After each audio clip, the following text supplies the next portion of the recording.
Apa kerennya kita sebagai Bani Adam?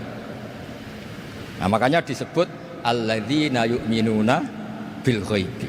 Wong tidak melihat Allah, tidak melihat surga, tidak melihat neraka, tapi iman kita ini kayak iman sing musyahadah.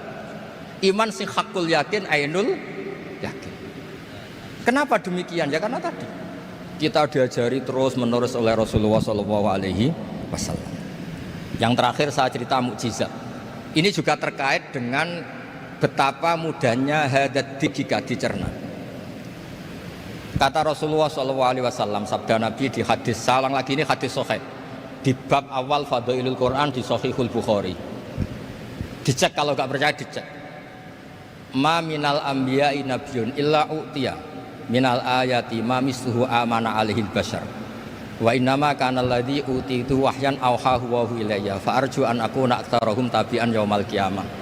Enggak ada nabi kemudian kecuali dikasih wahyu, dikasih mukjizat. Dan mukjizat ini dahsyat sehingga orang itu dipaksa iman. Kayak Nabi Soleh, ada unta besar keluar dari batu. Nabi Musa punya tongkat dipukulkan ke Laut Merah langsung menyibak jadi daratan. Tapi kata Nabi Muhammad SAW, kata, saya itu tidak punya mukjizat kayak itu, juga gak ingin. Saya ini dikasih mukjizat Al-Quran.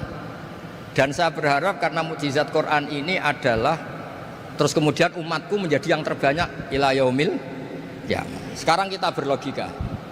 Ini kata kitab Fathul Bari lagi. Kita berlogika.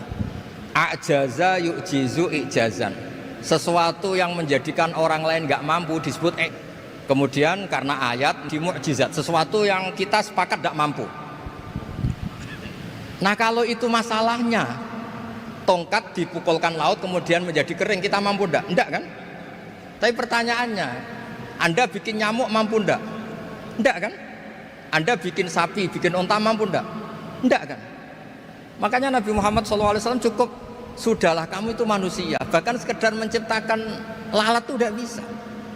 Inna Allaha la yastahi ayyadriba mathalam ma'ba'udatan fama fawqaha. Kemudian mukjizat ini sama Nabi dicontohkan hal-hal yang keseharian kita. Wa min ayatihil lailu wan naharu wasyamsu wal qamar. Sekarang peristiwa laut dibelah Nabi Musa dengan matahari yang nggak pernah turun mesin, itu keren mana coba? Keren matahari yang nggak pernah turun mesin. Terus kata Ibnu Hajar Al-Asqalani, li'annal mu'jizat al-madiyah kanat khisyatan tusyahadu bil absor kana qati soleh wa asa Musa wa mu'jizatul Quran tusyahadu bil basirah fakana man yattabi'uhu atau yatba'uhu li ajliha aksar. Fa innal ladzi yusyahadu bil absar yang qaridu bingkiradi musyahidihi wal ladzi yusyahadu bil basirah bakin. Ya, saya ulang lagi, bakin. Ya, bakin terus disaksikan orang sing ja'a badal awali mustamirran. Begini logikanya.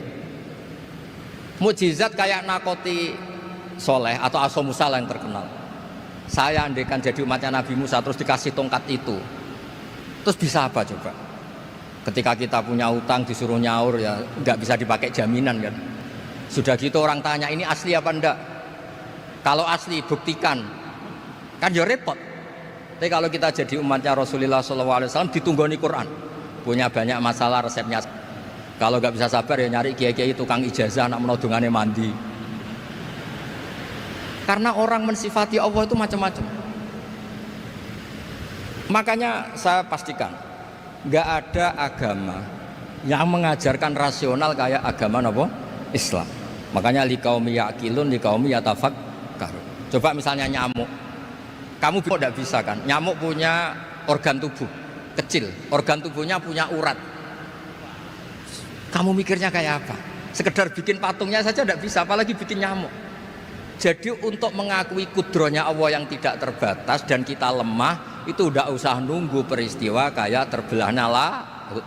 Cukup wa ma min dabbatin fil ardi wala ta'ir yatiru amsalukum inna fi khalqis samawati wal ardi waqtilafil laili wan nahar, seterusnya la ayatil liqaumi yaqilun. Nah, gara-gara pola yang diajarkan Nabi itu ila yaumil qiyamah orang tetap Islam karena nyaman dengan kepastian mukjizat ini baqiyah ila yaumil qiyamah. Itu kayak apa baiknya Nabi? Makanya saya suka tadi burda yang dibaca. Ada ulama kayak Muhammad bin Said Al-Busiri yang ngarang Burda. Itu kalau berpikir itu sederhana. Ngeten lho Gusti, malah nerangno pangeran. Lama da'awa da'ina li ta'ati bi akramir rusli kuna akramal umami.